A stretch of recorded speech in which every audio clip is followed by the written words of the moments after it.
দর্শক এই মুহূর্তে আছি সরকারি শহীদ সোহরাওয়ার্দী কলেজের সামনে।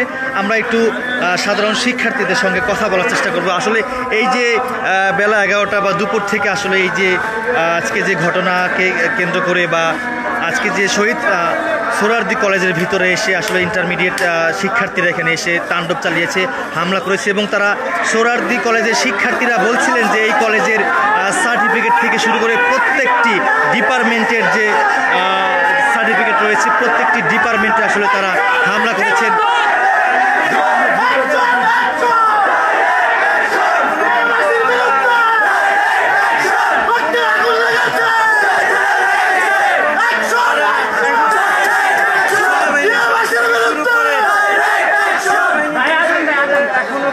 আমি একটু প্রশ্ন করবো আপনাকে, এই যে সকাল থেকে যে এই যে তাণ্ডব চালিয়েছে সাধারণ শিক্ষার্থীরা আপনাদের কলেজে, সেনাবাহিনী পুলিশ কি এসেছিল এখানে?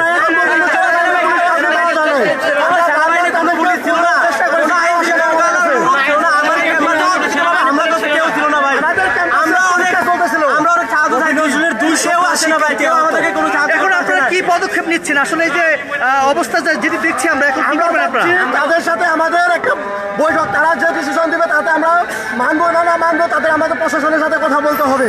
তাদের সাথে কথা বলে আমরা এর পরবর্তী পদক্ষেপ নেব। কিন্তু এখন যেহেতু তারা আমাদের হামলা করছে, আমরা বিপরীতে আমরা অবশ্যই তাদেরকে জবাব দিব। এই যে সার্টিফিকেট গুলো নিয়ে যাওয়া হয়েছে এরকম শুনছি,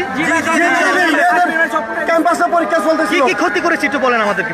আমাদের ক্যাম্পাসে যতগুলো ডিপার্টমেন্ট ছিল সবগুলো ডিপার্টমেন্টের সাবজেক্ট, চেয়ার, টেবিল সব ভেঙে ফেলছে, কম্পিউটার ভেঙে ফেলছে, স্টুডেন্টের মার্কশিট ছিল, এরপর 4টা গাড়ি ছিল, 4টা গাড়ি একদম ধ্বংস করে ফেলছে, বসার মতো কোনো অবস্থা নাই, সব তারা একদম ধ্বংস করে ফেলছে।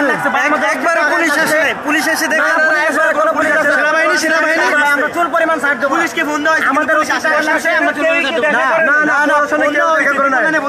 সেনাবাহিনী আসছিল, কেউ আসে না, আমরা ত্রিপুল লাইনে ফোন দিছি, পরীক্ষা লাইনে ফোন দেওয়ার পরও কেউ আসে না, এমনকি কেউ আসে একবার দেখাও করে না, এমনকি